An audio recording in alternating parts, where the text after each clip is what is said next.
What's going on, ladies and gentlemen? Welcome back to another solo leveling Arise video. All right, guys, shadows. Let's talk about shadows. We got a lot to talk about because there has been a lot of updates on shadows, things that you need to know about, the tier order that you want to go with in terms of upgrading your shadows, who is the best shadow and for which situation, and then lastly, what skills you want to focus on. Now, let's talk about the tier list.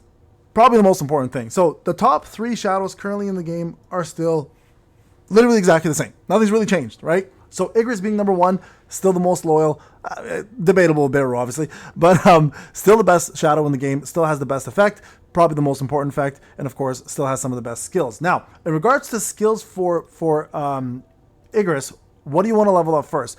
My personal thing is Earth Slash becomes very, very important for me personally, and then so does the Commander's Touch, as well as the Blade Axle. So all those ones are super, super important, of course. You cannot, unfortunately, upgrade the Shadow Critical Hit and Critical Hit Damage one, so don't even worry about that, and you cannot Shadow the Leader skill, so don't worry about those. But some of these other effects, you absolutely can. So the ones I focus on first are going to be the Bleed ones, the ones that have the biggest effect in terms of damage. So these ones here are the ones you want to focus on. The first one I would do is the Commander's Touch, and then also Earth Slash, and then, of course, you can do Blade Axle as well, too, which does increase the Shadow's attack, not your attack, the Shadow's attack by 100%. Now, in order to get skill level scrolls, all you got to do, guys, is farm gates, and there's ways to actually get them from the mining shop, right? So when you use your mining things, you can get them up. But you guys can see here how it works. I haven't done it yet just to show you guys. This is how you want to level them up right there, right? And it doesn't take a lot to level up. Just like regular skills, you can also craft scrolls after level 4 to get them up further. But these are great ways to boost your damage for your shadows quite a bit, right? So there you guys go.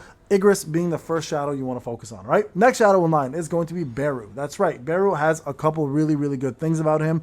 Number 1, obviously the leader skill is really good. Gives the entire team critical hit damage and attack for 5%. Obviously really, really useful for that. But if you don't need the attack portion of it, then Serbi works a little bit better for the crit damage increase because it's a little higher. But in regards to actual skills you want to level up, the I Shall Devour is your number 1. For sure, because this skill is the one that he uses often and puts on that debuff. Now the debuff doesn't change, but the amount of damage this skill does in fact does change, okay? And then from there you just kind of look at see which one has the most power, make way for His Highness has a really good power, as well as the Highness approaches. So this is another one that has the debuff, so you instantly get that one up. So those 2 skills I would do. Now another great way to do this, and I haven't done this yet, okay? And I will perhaps go through this later on, is put the shadows out one at a time and see the order of their skills.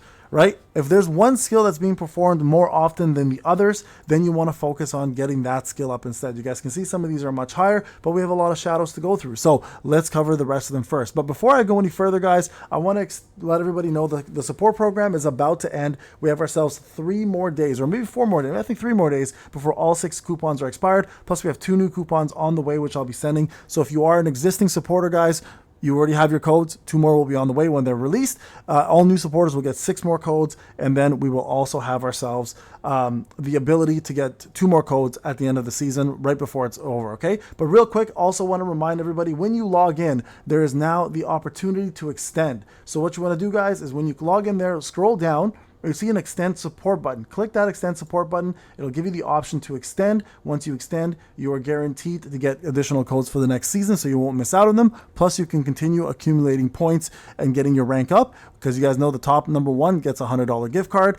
The top 100 has a chance to win a $100 gift card, and the top anybody, doesn't matter who you are, as long as you're a supporter, gets a chance to win $50 gift card after every season. All right, so I want to make sure we covered that. Now, back to the actual game, and let's cover the rest of these. Now, the third one, the next most important is going to be Cerberus. And the reason why Cerberus is so important is because the 2 effects are stacked. So there's the punishment from Beru, obviously, that does the extra percentage damage, right there, the 5% extra damage, but so does combustion. So the skills are very important. So the first 2 skills I would focus on getting up is the combustion one right here, and then the breath. The breath does insane amount of damage. So you absolutely want to get this one up. Look at this, 960%. So absolutely get that up there. He also does this move very often right here, which is the combustion move, so get that up as well. And then lastly, you want to focus on the stomp that he does, which I believe is internal heat, or perhaps Hellfire Meteor. These ones are all ones he's going to cast for sure, so you want to get all those up. Now, I'm focusing specifically on the debuffing ones that matter the most, the reason why you use these units. And again, if you go back and start focusing on what do these units cast most often, you'll see which ones they cast most often. You can see here, basic attack also does it, so we're going to get that up. Whatever allows combustion is what I'm going to focus on, okay, for now. All right, that's 3. 3 of the best shadows in the game, usually in tandem. Igris is number 1, always for command, for his skill, for crit rate up, for a leader, for a Shadow Authority. Then it's Serbian Beru. Okay. Now, if you happen to have Min on the team and you don't need to have Beru on there as a sub, then your next in line is going to be Iron. Believe it or not, Iron's actually really, really good. The reason why Iron is really good for a couple of reasons. Number 1, he does grant everybody a shield, which is nice, but the main thing is going to be this here, decreasing the defense by 12%. When you're doing Hunter modes, the decreased defense, if you don't have a decreased defense unit, is actually very important, and it does help you quite a bit. But also, you can see here, Shadow's damage taken in the area reduced by 30%, and also does defense down here as well too. So these two skills, super, super important. So I would say Iron is tied here. I'm going to say tied, okay, for number 4. And the reason why I say tied is the next one in line is going to be actually Big Rock. Now, Big Rock's biggest downfall is his weapon, unfortunately, but still his leader skill is incredible. So a lot of people will still use this, increasing basic skill damage by 12%. What you want to focus on here for him is literally his highest end damage move. So you're going to either do the Pulverize here, the Tectonic Shift, or you're going to do the Mana Discharge. These are all going to be all of his big moves, so focus on getting those up, but he's realistically used only for Shadow Authority. I would say he's got the 3rd best Shadow Authority in the game, right next to Igris, Beru, and then Big Rock. I would say those 3 are the best Shadow Authorities in the game, all right? When it comes down to raw DPS, this is the animal you want. This dude is crazy. Number 1, he does have Paralyzed. Number 2, all of his moves are high-end moves. So you want to focus on Rage of the Wyvern, which he does at the end, which is insane amount of damage. You want to focus on Wrath of the Wyvern, and you want to focus on Roar of the Heavens. All these 3 here do a massive amount of damage, but all of his skills actually do insane amount of damage. So if you're looking to do Shadow with the most amount of damage, Kaisel is your go-to guy, okay? Now, the other 2 here, it's up to you. I don't really use Blades very often anymore, and I barely ever use Tank, but I do want to talk about Bestie. All right, now where does Bestie sit? Now let's talk a little bit about Bestie, because there's some things that she offers that are really good. So number 1, her armament is great. Her weapon, the Shadow's attack increased by 8%. The Shadow's basic skill damage increases by 5%. So she can actually do quite a bit of damage, which makes her really, really useful. I would say she is number 5 on the list in terms of best shadows at the moment. Okay, now her skill, her top end skill, the defense penetration of the entire team increases by 8%.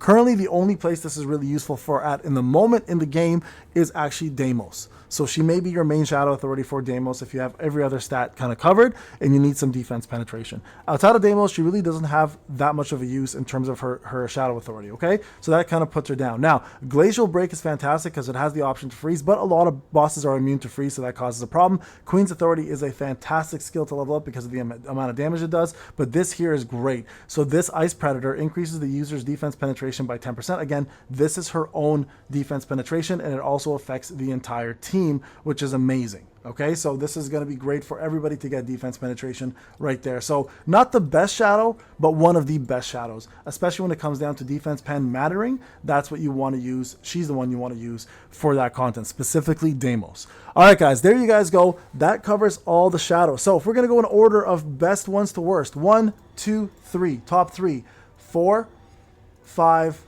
tied 5. Depends on which one you want to, which one's more important to you, defense penetration or defense down. 6, 7, 8, 9. Yeah, I'm not a big fan of Blades anymore. I used to be. I just have way too much attack, and all of his buffs are for him, right? So great at AoE, great at killing things, but not overall a little bit useless when it comes down to overall usage for the team. But hey, not everybody is supposed to buff the team. Sometimes you just buff yourself, right? And for a shadow that does immense amount of damage, he's actually pretty damn good, but I'm just not a big fan anymore. All right, guys, thank you so much for watching. I appreciate you. Remember to go support, go click subscribe, hit the notification button, leave a comment. Thank you so much for watching. I'll see you in the next one. Take care.